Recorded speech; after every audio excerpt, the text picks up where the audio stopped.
G20 जैसा कि नाम से ही साफ है, यह 20 देशों का एक समूह है। साल 1999 में जब एशिया में आर्थिक संकट आया, तब तमाम देशों के वित्त मंत्रियों और सेंट्रल बैंक के गवर्नरों ने मिलकर एक फोरम बनाने की सोची, जहां पर ग्लोबल इकोनॉमिक और फाइनेंशियल मुद्दों पर चर्चा की जा सके। कुछ साल बाद 2007 में पूरी दुनिया पर आर्थिक मंदी का साया मंडरा रहा था। ऐसे में G20 के लेवल को और ऊपर उठाया गया। इसे वित्त मंत्रियों के लेवल से ऊपर उठाकर हेड ऑफ स्टेट के लेवल का बना दिया गया। यानी इस बैठक में अब तमाम देशों के राष्ट्र अध्यक्ष हिस्सा लेंगे। इस तरह से G20 की पहली बैठक साल 2008 में अमेरिका के वॉशिंगटन में हुई। अब तक इसकी कुल 18 बैठकें हो चुकी हैं। भारत ने 2023 में 18वीं बैठक की मेजबानी की थी। 19वीं बैठक इसी नवंबर में ब्राजील में होने वाली है। वैसे तो इस ग्रुप का फोकस अर्थव्यवस्था से जुड़े मुद्दों पर चर्चा करना रहा है, लेकिन वक्त के साथ इसका दायरा बढ़ता रहा। इसमें sustainable development, health, agriculture, energy, environment, climate change और करप्शन जैसे मुद्दे भी जुड़ते चले गए। G20 कितना ताकतवर है?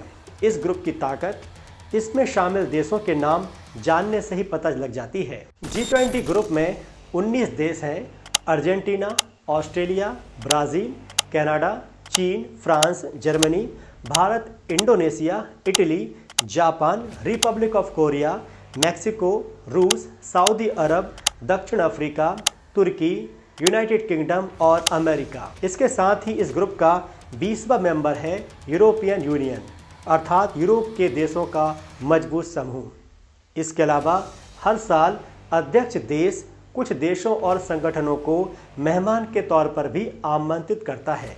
G20 की ताकत का अंदाज़ा इस बात से भी लगाया जा सकता है कि इसके मेंबर कंट्रीज़ के पास दुनिया की 85% GDP, 75% ग्लोबल ट्रेड और दुनिया की 2/3 आबादी है।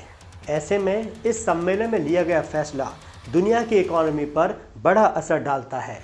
अब बात करते हैं G20 कैसे काम करता है।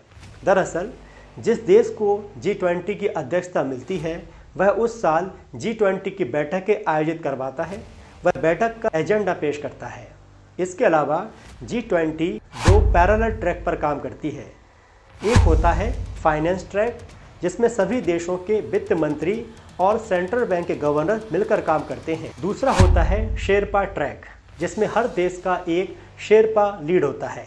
शेरपा असल में उन्हें कहा जाता है जो पहाड़ों में किसी भी मिशन को आसान करने का काम करते हैं। G20 के शेरपा लीड भी अपने अपने देश के प्रमुख काम आसान करने का जिम्मा उठाते हैं।